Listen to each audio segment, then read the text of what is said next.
ఈ జిల్లాలో ఈరోజే కాదు, ఎన్నికల సమయంలోనే కాదు, గత 5-6 మాసాల నుంచి కూడా ఎన్నికల నోటిఫికేషన్ రాక మునుపు నుంచి కూడా ఒక ఎత్తుగడగా ఈరోజు ఈ రాష్ట్రంలో తెలుగుదేశం పార్టీ కానీ, జనసేన, భారతీయ జనతా పార్టీ కూడా ఒక రకంగా కూడా ఎత్తుగడ కూడా ఎన్నికలు అనేది కూడా నిర్వహిస్తున్నాయి.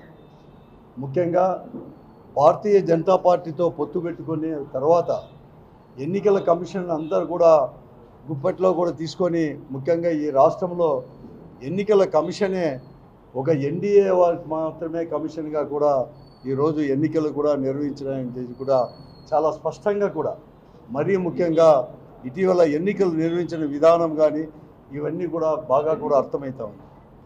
ఈరోజు ఎక్కడైతే ఎన్నికలు మిడిల్ ఆఫ్ ద ఎలక్షన్స్లో అర్ధాంతరంగా కూడా ఈ పోలీస్ ఆఫీసర్లను ఎక్కడైతే ట్రాన్స్ఫర్ చేశారో ఒక ఎత్తుగడ ప్రకారం, అది మరీ ముఖ్యంగా ఈరోజు ఈ కూటమి అనేది కూడా ఏది ఇస్తే దాన్ని కూడా తూచా తప్పకుండా కూడా ఎన్నికల కమిషన్ అనేది కూడా అమలుపరిచిందో, ఎక్కడైతే ట్రాన్స్ఫర్ చేశారో అక్కడే పెద్ద ఎత్తున కూడా ఇటువంటి అరాచక శక్తులన్నీ కూడా విజృంభించి కూడా ఇవన్నీ కూడా జరిగిన విషయం కూడా ఈరోజు రాష్ట్రంలో కంప్లీట్గా అంతా కూడా పరిశీలిస్తే కూడా ప్రతి ఒక్కరికి కూడా అర్థం కూడా అవుతుంది.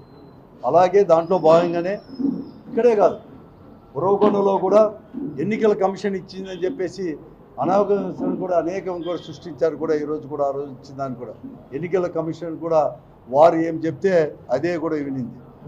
అలాగే ఈ తాడిపిత్రుల్లో కూడా దాదాపుగా కూడా 274 పోలింగ్ బూతులు ఉంటే 136 పోలింగ్ బూతులు వచ్చి ప్రాబ్లమాటిక్ అంటే సమస్యాత్మకలు అని చెప్పేసి గుర్తించినా కూడా ఆ 136 కేంద్రాల్లో కూడా ముందస్తు చర్యలు కానీ అక్కడ చర్యలు కూడా తీసుకోలేదు. కాబట్టి ఇంత పెద్ద ఎత్తున కూడా జరిగే విషయం కూడా కళ్ళర్లు కూడా జరిగాయి.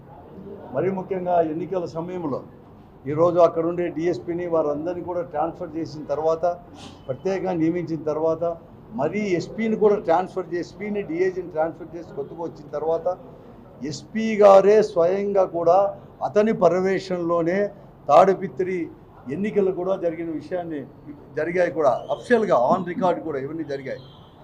ఎన్నికల రోజే అతని వెహికల్ పైన రాళ్ళు కూడా వేయడం జరిగింది. అలాగే పెద్దారెడ్డి వెహికల్ పైన కూడా రాళ్ళు కూడా వేయడం కూడా జరిగింది. అలాగే పెద్దారెడ్డి కూడా ఎన్నికల రోజు ఎక్కడికి ఏ బూత్ దగ్గర పోయినా ఎక్కడ పోయినా కూడా వెంటనే తెలుగుదేశం పార్టీ అభ్యర్థి ప్రభాకర్ రెడ్డి గారు కానీ ఆయన రావడం కానీ, ఆయన వెనుకల ఏఎస్పీ ఇన్ఛార్జ్ డిఎస్పీనో ఇలాంటి ఇన్ఛార్జ్ ఏఎస్పీగా ఉన్న రామకృష్ణ గారు వెంటనే ఆయన రావడం కానీ ఇవన్నీ కూడా జరుగుతుందంటే ఒక ప్రీ ప్లాన్డ్గా అనేది కూడా ఈరోజు తాడిపిత్రుల్లో కూడా ఎన్నికలు కూడా జరిగాయి. అది తర్వాత వారు కూడా పూర్తిగా కూడా వైఫల్యం కూడా చెందారు. దాన్ని కంట్రోల్ చేయడానికి ఇవన్నీ జరిగిన తర్వాత మరుసటి రోజు కూడా అక్కడ పెద్దారెడ్డి ఇంటి పైన ఒక కాలేజ్ గ్రౌండ్లో ట్రాక్టర్లతో రాళ్ళు తీసుకొని వచ్చేసి క్రాకర్స్ తీసుకొని వచ్చేసి పెద్దారెడ్డి అంటే ఎమ్మెల్యే గారి ఇంటిపైన, పెద్దారెడ్డి గారి ఇంటిపైన కూడా వేసినా కూడా ఎక్కడ కానీ చర్యలు కూడా తీసుకోలేదు. వారి యొక్క వీడియోలు అనేది కూడా చూస్తే ట్రాక్టర్తో తీసుకొని వచ్చిన పోలీసు వాళ్ళు కూడా ఇటు ఎక్కడ చూసినా అన్నీ కూడా ఉన్నాయి. పోలీసు వాళ్ళు కూడా ఆ మాబు వెనకలే ఉంటారు కానీ ఎక్కడ కానీ చర్యలు కూడా తీసుకోలేనిది కూడా ఇక్కడ కంప్లీట్గా కూడా పూర్తిగా కూడా అర్థమవుతూ ఉంది అని అన్ని రకాల కూడా ఇవన్నీ అందరికీ కూడా తెలిసేటి ఇవన్నీ కూడా ఇవన్నీ కూడా తీసుకొని వచ్చేసారు. తర్వాత ఆ పొద్దు రాత్రి కూడా పోలీసు వారే పెద్దారెడ్డి ఇంటి దగ్గర పోయారు. పెద్దారెడ్డి ఇంటి దగ్గర పోయేది కాకుండా రాత్రి వాళ్ళే స్వయంగా కూడా లైట్లు ఇవన్నీ కూడా కరిపేసి వాళ్ళ ఇంట్లో దూరి వారి భార్య శ్రీమతి గారు వాళ్ళ యొక్క భార్య ఉన్నా వారిని కూడా లెక్క చేయకుండా పక్కకు తోసి వేసే దృశ్యాలు కూడా ఈ వీడియోలో కంప్లీట్గా కూడా ఉన్నాయి. కాబట్టి మీకు కూడా చూపి మీకు కూడా పంపిస్తాను. అవి కూడా దొబ్బేగా లైట్లు అనేది కూడా పైన ఉండే లైట్లన్నీ కూడా కొట్టి లాఠీలతో కొట్టి వారి తర్వాత చితకబాదారు. కాళ్ళతో బూట్లతో కూడా వారందరినీ కూడా కొట్టడం జరిగింది. చాలా విశిష్టత ఎక్కడ కానీ చూడలేదు.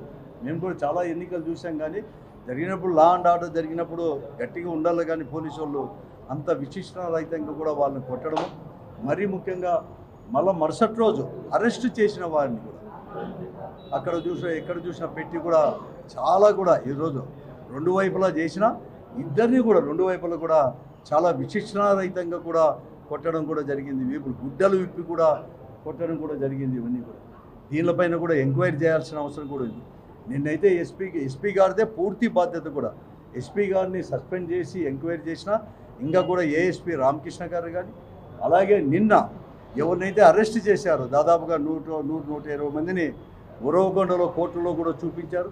వారందరినీ కూడా చితగా బాధారు కూడా. కావాలంటే కూడా ఈరోజు కూడా వాళ్ళు సబ్ జైల్లో ఉండవచ్చు. కాబట్టి వెంటనే మేము ఎలక్షన్ కమిషన్ కూడా మేము మనవి చేస్తున్నాను, ఇక్కడ జరిగినట్టు వారు కూడా ఒప్పుకున్నట్లు. ఎందుకంటే నిన్న వారిని సస్పెండ్ చేసి వెంటనే దాన్ని ఎంక్వైరీ చేయడం అంటే వారు కూడా పూర్తిగా కూడా ఒప్పుకున్నట్లే. కాబట్టి దీనిపైన కూడా తర్వాత అరెస్ట్ చేసిన వారిని విశిష్టత కొట్టిన దాన్ని కూడా ఎంక్వైరీ చేసి వారిపైన తగు చర్యలు కూడా తీసుకోవాలని చెప్పేసి కూడా మేము డిమాండ్ కూడా చేస్తున్నాం. జగన్ గారికున్న ప్రజాదరణను చూసి భయపడే చంద్రబాబు నాయుడు గారు అవమానకరంగా బీజేపీతో పొత్తు కుదుర్చుకున్నాడు. బీజేపీతో పొత్తు కుదిరాక ఎన్నికల కమిషన్ అడ్డు పెట్టుకుని రాష్ట్రంలో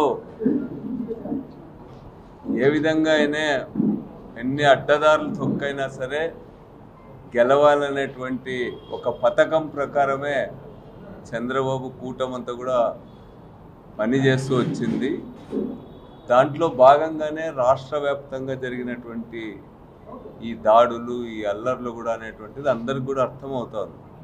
ఇప్పుడు ఎన్నికల కమిషన్ చేతులు గాలాక ఆకులు పట్టుకున్నట్టు ఇప్పుడు అధికారులపైన చర్యలు తీసుకుంది. వాస్తవానికి ఎన్నికలు ఇంకా వారం రోజులు ఉన్నట్టుగా డిఐజీని ఇక్కడ చాలా అవమానకరమైన రీతిలో బదిలీ చేసింది ఎన్నికల కమిషన్. పురంధరేశ్వరి లేకపోతే చంద్రబాబు నాయుడు గారు, బీజేపీ గారు చెప్పితే చాలు బదిలీలు చేశారు, ఎస్పీని చేశారు, డిఐజీని అయితే లాస్ట్లో కూడా చేశారను. ఇప్పుడు కొత్తగా వచ్చినటువంటి అధికారులు కూడా బీజేపీ వాళ్ళు, చంద్రబాబు కూటమి చెప్పినటువంటి వాళ్ళనే అధికారులుగా కూడా ఎవరిని నియమించాలనేటువంటి కూడా వాళ్ళు లిస్టులు రాసి పంపించినారు. ఈరోజు ఎన్నికల కమిషన్ బాధ్యత వహించాలి ఈ ఘటనలకు అన్నింటికీ కూడా. ఉన్నట్టుండి అత్యంత సమస్యాత్మకమైనటువంటి నియోజకవర్గాల్లో, సమస్యాత్మకమైనటువంటి జిల్లాలలో ఏమాత్రం అవగాహన లేకుండా ఆ ప్రాంతాలపైన ఏమాత్రం పట్టు లేనటువంటి అధికారులను ఉన్నట్టుగా నియమించిన ఫలితం కూడా ఈరోజు ఈ దాడులన్నింటికీ కూడా కారణం. అసలు పోలీసులే హింసను ప్రేరేపించేటువంటి పద్ధతుల్లో పనిచేసినారు. వారు పెద్దారెడ్డి ఇంటిపైన జరిగినటువంటి దాడిని బాగా గమనిస్తే కూడా పోలీసులు కూడా దీంట్లో హింసను ప్రేరేపించేటట్టుగా వ్యవహరించినారు. అసలు పోలీసులు తామే వెళ్ళి ఒక ఎమ్మెల్యే ఇంటిపైన దాడి చేసి విధ్వంసం సృష్టించి అరాచకం చేయడం అనేటువంటిది అత్యంత అభ్యంతరకరమైనటువంటిది. వీటన్నిటిపైన కూడా లోతైనటువంటి విచారణ చేయాలని సందర్భంగా కోరుతా ఉన్నాం. అదేవిధంగా ఎన్నికల్లో ప్రజాదరణ లేక ఇట్లాంటి ఆఫీసర్స్ పైన, లేకపోతే కొన్ని చోట్ల ఉరవకొండ నియోజకవర్గంలో అయితే కేశవ్ సొంత పంచాయతీలో మర్డర్ కేసులో ఉన్నటువంటి వాళ్ళని ఏజెంట్లుగా పెట్టాడు.